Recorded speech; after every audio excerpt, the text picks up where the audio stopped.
महादेव प्रसन्न हुए, कथा सुनाई नारद जी महाराज की। और नारद जी एक बार की बात है गए महाराज और ऐसे जंगल में पहुंचे, हिमगिरी गुहा देखे अति पावनी, बह समीप सुर सरी सुहावनी। बड़ा सुंदर चारों तरफ का वातावरण है, मन एकाग्र हो गया, भगवान में लग गया। बैठ गए नारद जी महाराज और जैसे ही बैठे, सुमिरत हरि श्राप गति बाधी,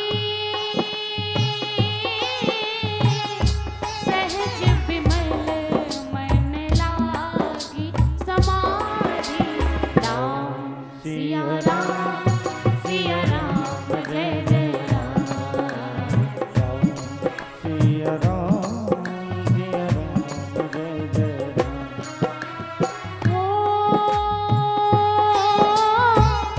मुनि गति देखे सुर से डराना,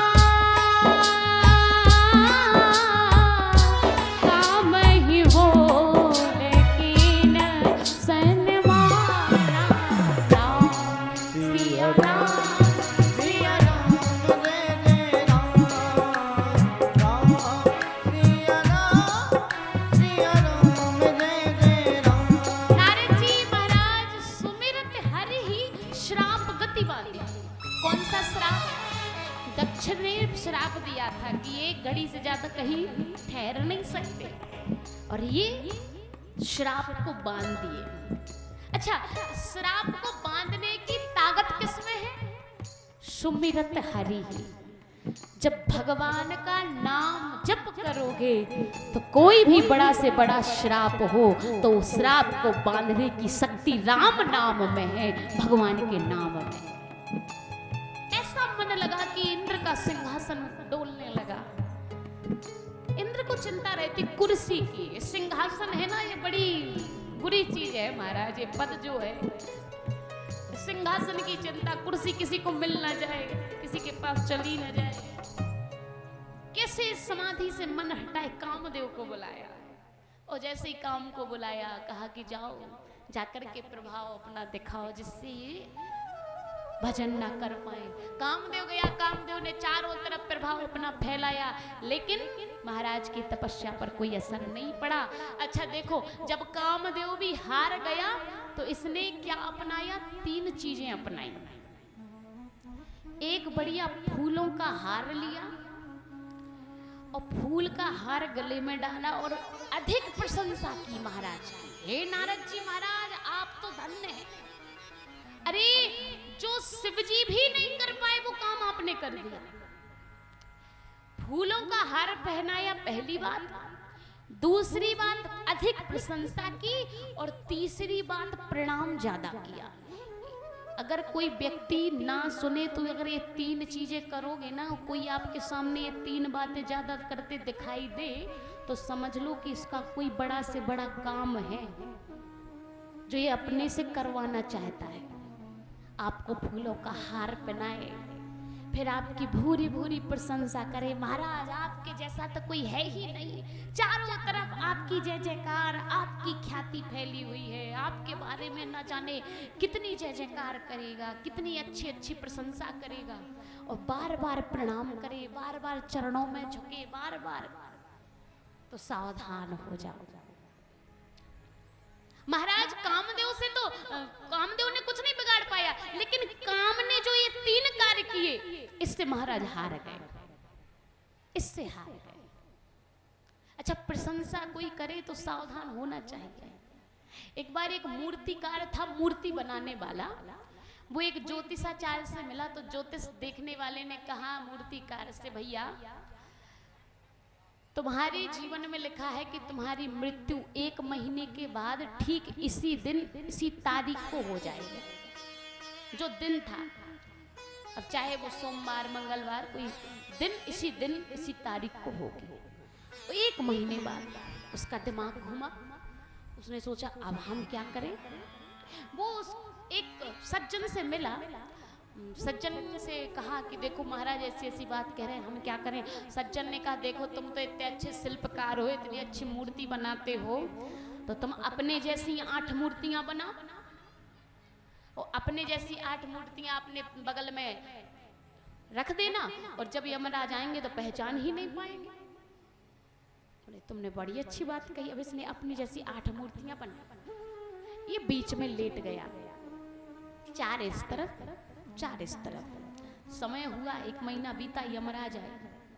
अब डायरेक्ट यमराज ने तो नहीं आए, पहले अपने दूतों को डायरेक्ट यमराज ने आदेश दिया कि जाओ पहले तुम जाओ, तुमसे काम बन जाए तो हम क्यों भागे। अब दूत आए, दूतों ने देखा कि इस व्यक्ति को तो ले जाना है, लेकिन ले किसको जाए, इनके जैसे तो 9 लेटे हुए हैं, असली कौन है ये तो पता ही नहीं चल रहा। चारों तरफ घूम घूम करके देखा, लेकिन वो दूत समझ नहीं पाए। पहुंचे यमराज के पास, महाराज हमारे बस की बात नहीं है, आप चलो, आप ही संभालो किसको ले जाना है।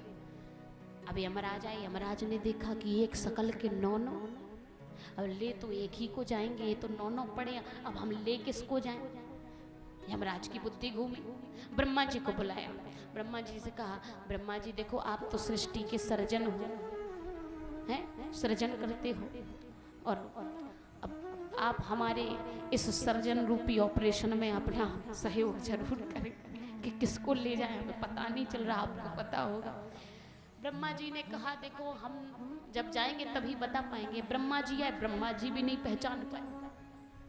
ब्रह्मा जी ने सोचा अब कहाँ जाएं, चलो सीधे नारायण के पास चले, उनसे पूछे।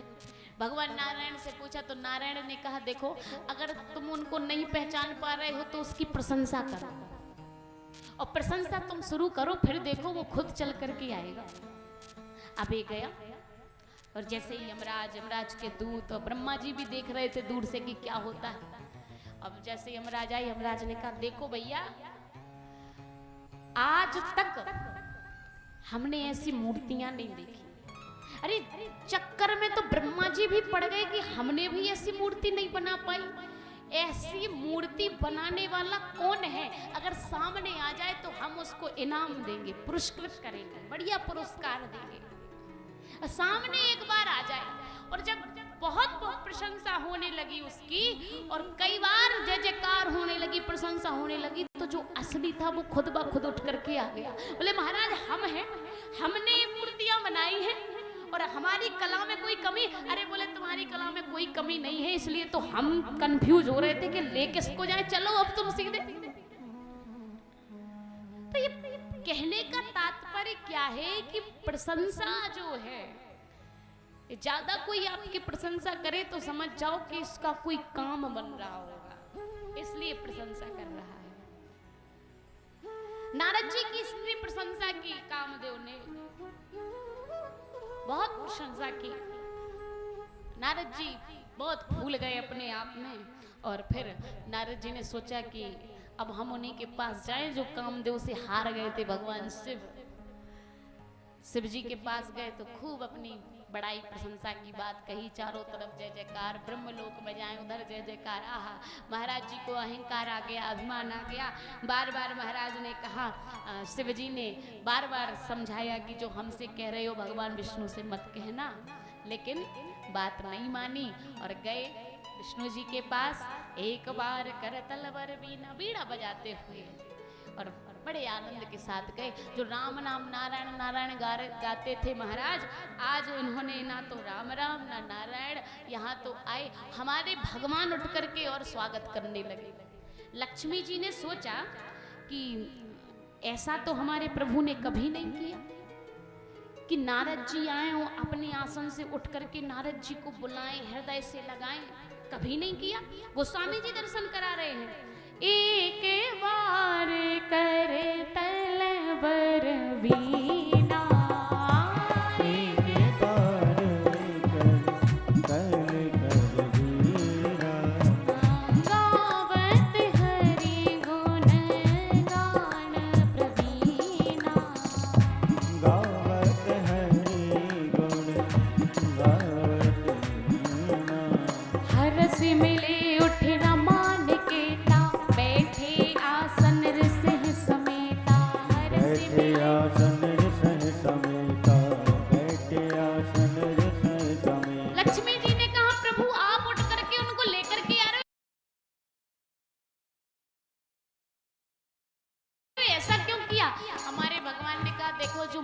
होता है और जो मरीज की तबीयत ठीक ना हो तो डॉक्टर को आगे जाना पड़ता है, और डॉक्टर आगे जाएगा फिर मरीज को पकड़ेगा कि कहीं गिर ना जाए।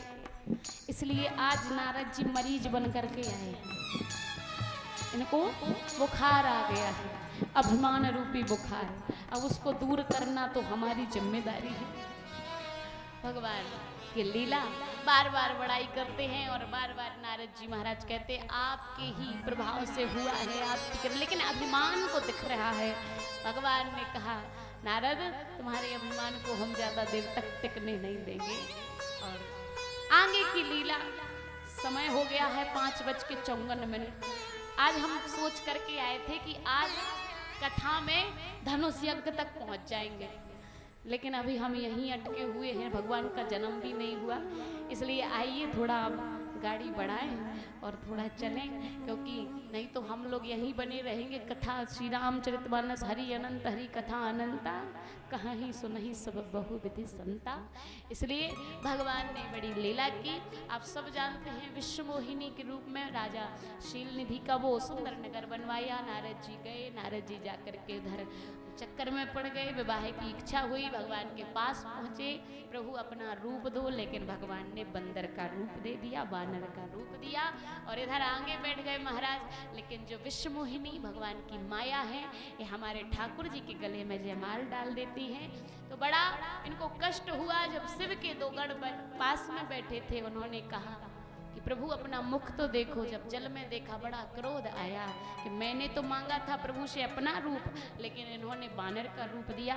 और जैसे ही जा रहे थे क्रोध से तमतमाते हुए भगवान रास्ते में मिल गए, श्राप दे दिया कि आज जैसे आपने मेरे साथ किया है, मैं नारी का जैसे वियोग सहन कर रहा हूँ, आपको भी वियोग सहन करना पड़ेगा। बार बार श्राप। भगवान बड़े प्रसन्न हुए और जब क्रोध शांत हुआ तो क्षमा याचना की। भगवान ने कहा जप हो जाओ शंकर शतनामा, जाई